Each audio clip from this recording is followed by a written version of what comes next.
Yes, everybody, welcome back to Stretford Paddock. My name is Howson, today joined by Maram. Thank you for joining me. Maram per 90 on Twitter. If you're into your data, and especially data viz, then I definitely recommend you go give her a follow. Maram, today we're going to be looking at Jadon Sancho, right? Yeah, should be fun. Why he needs to be starting for Manchester United. Yeah, I can't believe that. That's an argument that has to be made, but I'm really excited to show you guys. Just jump into the data. Let's do it.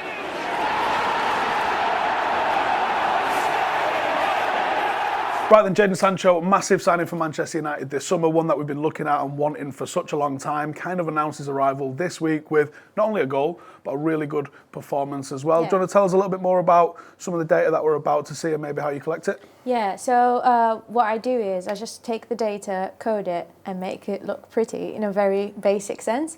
But I just basically try to extract or use visualizations to explain tactical concepts in football, and that can be about a player, or that can be about a team. So, for example, in Jadon Sancho's case, how does he create, how does he pass the ball, how does he move? And just using data and visualizations to do that, really. All right, so let's have a look at the first slide then. What are we looking at here then? Okay, so basically what I did was I plotted his chance creation from the past 3 seasons at Dortmund. And the pink one is a shot assist, so basically a pass that led to a shot but not a goal. And the blue one is obviously an assist. And we can see that from the start, he's a very high volume chance creator. He's always looking to get into the box. But I think we can also see his development in terms of knowing when to cross and knowing when to penetrate the box, going close to the goalkeeper. We can see that many different techniques in terms of how he's penetrating. It's not necessarily just through the left or the right, it's also through the centre, and that's phenomenal for a winger. So yeah, he's quite an exciting player that Manchester United don't have in their forward line. A forward that's actually looking to create rather than just cut inside and shoot. And I'm quite excited to see what he does from now, yeah. The first glance of all of these, they're quite different, and I wonder if that's him evolving as a player, him evolving tactically. When I look at the 18-19 one, I see a lot of shot assists that are going close to the goalkeeper. There's a lot actually sort of coming into the 6-yard box, and there's a bit of a cluster here just to the right-hand side of the penalty spot. It's obviously, and actually if you look at all three, the vast majority of the chances are all coming in this sort of central golden zone in front of the goal, which is good to see. Yeah. The 19-20 season, there seems to be a hell of a lot of shots taken from outside the box. Who's he assisting for shots there? I want to say this is going to be a Howson thing. Yeah, I'm not sure. But I think that it's always important to look, when looking at a player, knowing that what we're seeing is an effect of the player himself, his tendencies, or the team that he's playing under. So the fact that a large amount of shots that are coming outside of the box has more to do with Dortmund and who's he's assisting. But I think the interesting point is that although his volume chance creation is going high, yes, but he's also learned to exploit the half spaces really well as you go on. And the thing that he used to do when he was first started playing in Dortmund is that he used to cross regardless whether the forward line was outnumbered or not. And now he's actually learned to develop that, whether he should dribble past the player first, whether he should wait for a player to create space. So I think his intelligence has a lot to do with it. I'm looking at that. So for those that aren't necessarily aware, if we look at these channels on the outside, this is commonly known as the wing. And I hope I'm not telling anyone to suck eggs, but this is what they're generally referred to. This is the wing. The centre zone, if you sort of look at where the D is, down to the centre circle, that's usually known as, very simply, the centre.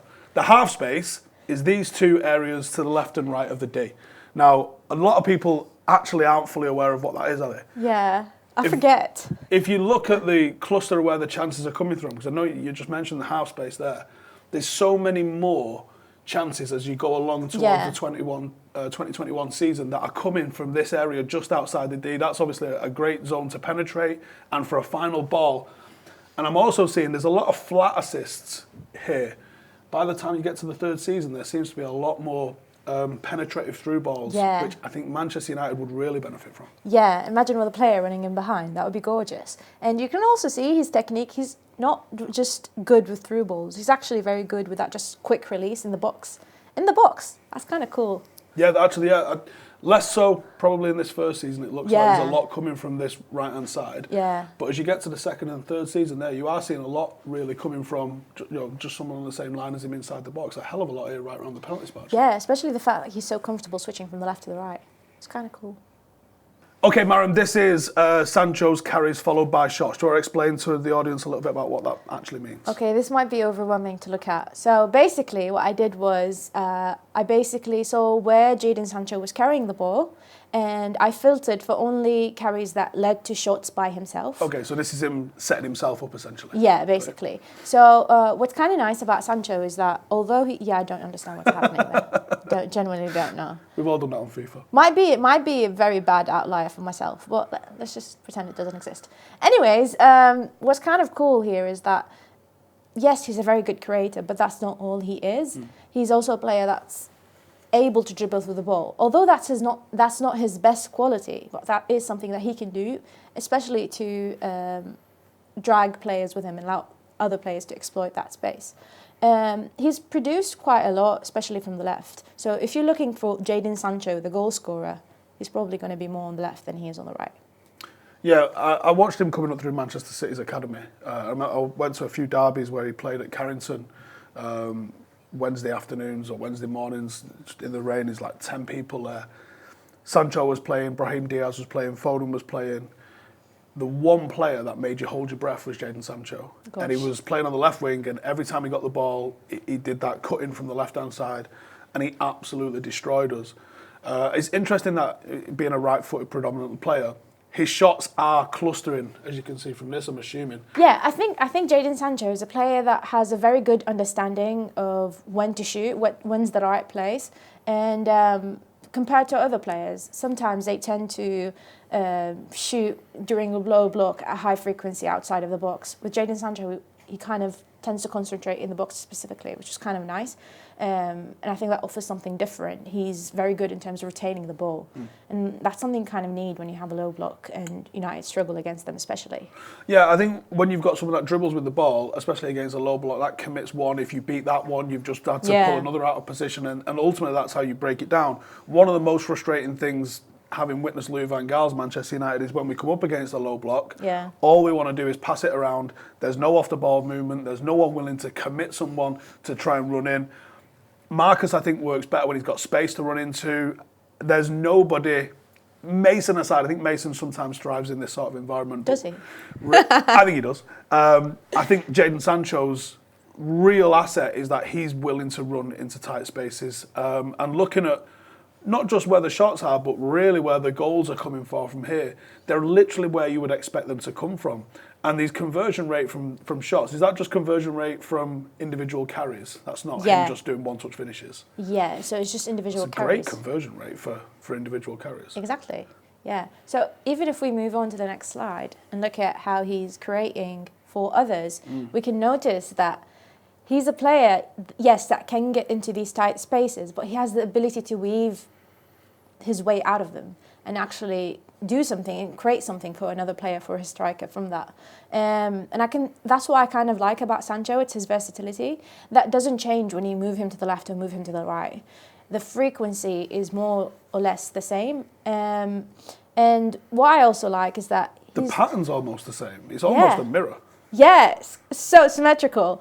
And he's always driving into that box like that. So imagine you have your striker between the centre-backs in space, ready to receive, and you have a winger that's willing to cross, willing to give a through ball, and basically do anything to do that. Right, Maram, this graph that we're looking at here now, this is Sancho's progressive passes after a carry. So is this him taking the ball, moving it up the pitch, and then finding a pass on the other end of that? Yeah, I think that's where his utility comes from, in terms of he's not just a player that can create that final ball. He's a player that can actually help his team move forwards and start into the opposition half, into the penalty box.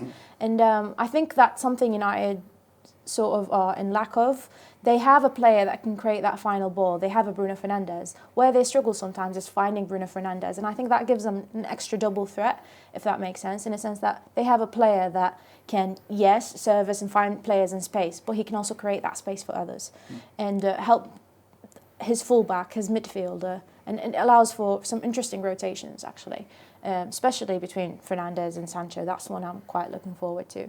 Yeah, and the progressive passes after carries, and also talk of progressing the ball up the pitch and finding that Bruno Fernandes, I think fundamentally that's the issue with Manchester United's midfield as a whole. I think you look at what Fred offers you defensively, you look at what McTominay occasionally offers you defensively, I think they're both quite ordinary players on the ball. I think they can do quite a job off the ball, but when you're looking to have the ball more than 50% of the time, which United are going to have, I think you've got to have someone that's got a little bit more ability, a little bit more risk in their pass when they're moving it forward. And to me, it always feels like Fred and McTominay both play the ball extremely safe.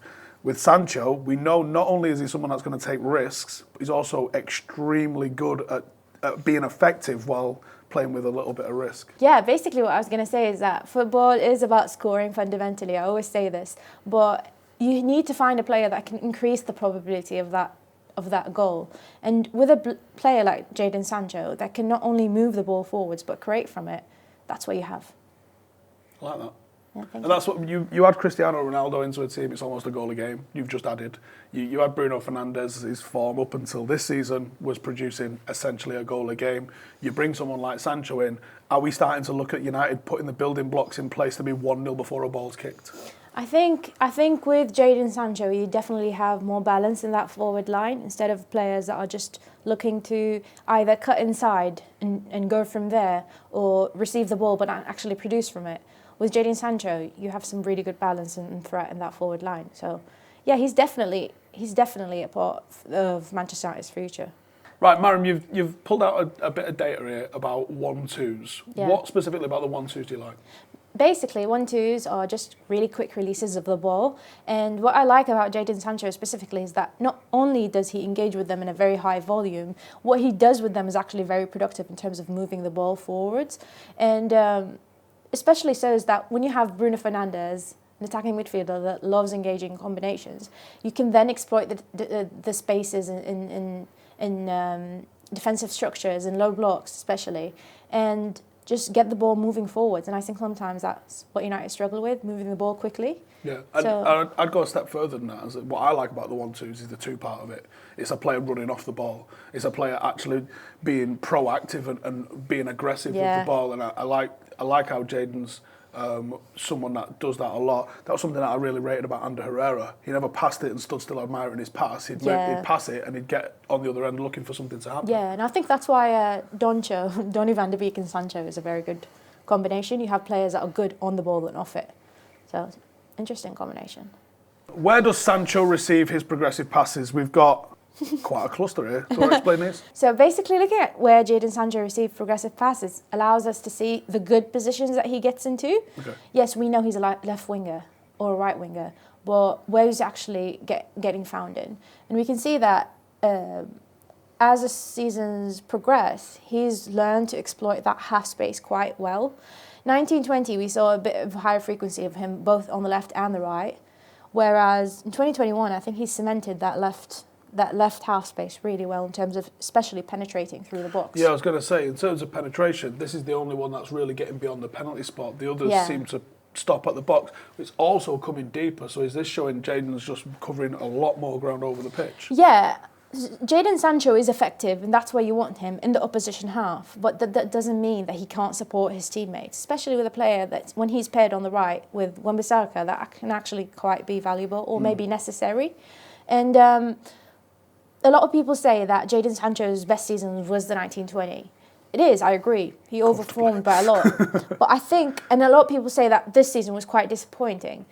What was actually fun is that he's still performing according to expectation. It's really good. I think the issue a lot of people had is that he had such a slow start for him. Yeah. I think he did end up catching it up, but I think, because I saw pundits in April and May even saying that Sancho had a poor season when he probably had a poor 6 weeks at the start of the season following the non-move to Manchester United. I think he caught himself up and I thought he ended the season very strong. And looking at this looks like a player maturing off just one simple data point and sample size. This is a player that never tracked back, maybe never received the ball in his own half, is literally cutting off there. Whereas this, This is a player that looks like he's working for the team. I'm assuming this is helping the team playing out. I'm assuming this is helping the team recover on a counter.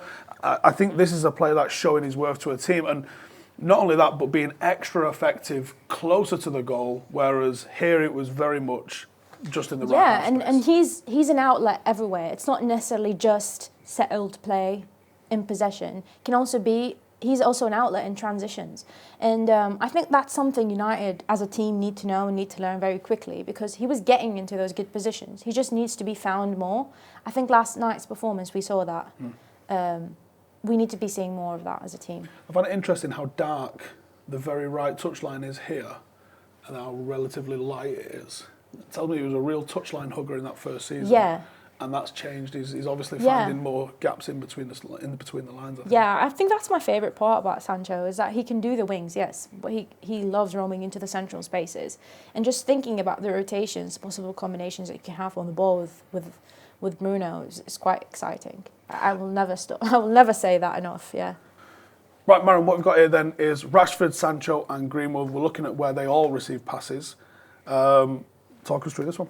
So basically, I just took last season as a point of comparison, and I think this is just to bring the point home, is that he's a different profile to what United have, and I mean that as a good thing, because he's the only forward that's actually willing to create for others. Rashford is a player that's going to cut inside, shoot for himself. Sancho is a player that's actually going to go into these half spaces, try to find a player in the penalty box, try to exploit the spaces between the second and last line of the opposition. Greenwood, well, we've seen with Greenwood's developments that we've seen him a lot on the right, sometimes maybe at striker. But again, you have these two players that are just willing to shoot for themselves rather than create for others. Sancho is different and a very unique profile, and what makes him good is that not only does he does those things, but he does them with conviction and technicality. And I think, in my opinion, he should be starting most of the games, if not all of them. Yeah, I wonder the reason why he hadn't started. I thought he looked a little heavy at the start of the season. I really thought he arrived this week with the performance that we saw in the Champions League. It's interesting. Our eye test tells us both Greenwood and Rashford, they stay on the last shoulder. They're looking for runs in behind. They're players that maybe want to, although I think Greenwood prefers it to feet a little bit more than Marcus, I think they're still very much of the similar sort of profile. Yeah. Greenwood's narrowing in, always essentially learning the striker role, but he starts on the right. Yeah. Jadon Sancho offers us something completely different. And you can see with the heat maps that we're seeing here, he's so much deeper. He's going to be involved in build-up play so much more. And for me, when I watch Manchester United lately as well, this graph on Marcus here epitomises this. That might as well be where Manchester United attack. Yeah. Especially, and like it comes out to Wan-Bissaka occasionally here. Yeah. This is where Manchester United attack. And if you're defending against Manchester United, the defence just slides in, comes up to the penalty spot with their left full-back, their right full-back's out there dealing with Marcus, and everyone's tight. And when you play a ball into our centre-forward, he's got 3-4 men around him, he gets dealt with, and United don't score. When you have someone like Jadon Sancho that's going to pick it up in this sort of area on the right-hand side of the box, you have to go out and deal with him, which means that you're dragging that defensive line out, which means that you're making more space for Cavani, for Martial, for Ronaldo in the centre of the pitch. And it means just by him being there, whether or not he gets the ball, you have to deal with him, and I think it makes it easier for United to attack. Yeah, that's Sancho really. He's a good player, but he also makes the players around him look better as a result. And I think one relationship that I'm quite curious to see improve, hopefully, is his relationship with fullback. He did wonders with Hakimi, and I think he can do wonders with his on the right as well, or the left with Luke Shaw. And I think that's just one more step to unlocking the team as a whole. But I don't know. I love curious. Sancho. This is curious. Sancho's the only one that's got nothing in the 6-yard box. And that tells you the difference in the players. Yeah, he's not. In fact, He he's can do coming it, down to but the D as well. yeah, he's coming. Okay, the thing is, none of these track back. None of them. But Sancho actually does it with somewhat of an acceptable frequency. Those two, they just refuse not to. That's it. And then when I remember this, I got really annoyed because I don't know if you remember 2-1 Sheffield when we lost at home last season. When they scored that winner right over here, I still remember it to this day. Rashford was just stood there. Yeah, he was. He did nothing, and I was so annoyed. I was like, you don't even He got have some to. grief for that as well. You don't have to. Yeah, you don't have to tackle anybody. Just be an obstacle. You know. I think no. Well, yeah, that was pending up inside. I was annoyed for that for ages. All right, Maram, this is absolutely fantastic. I think we need to get you on again. Do you want to suggest in the comments what sort of data you'd like us to take a look at, and we'll see if Maram's able to pull it and we can have a look? Yeah, I'd love to. Looking forward to it. All right, we'll give you a link to Maram's Twitter. Make sure you go follow. There's all sorts of this going out on her social media all the time. It's definitely worth a follow. Maram, thank you for joining us. This has been absolutely fantastic. You lot, make sure to subscribe, and I'll see you guys in the next one. Laters.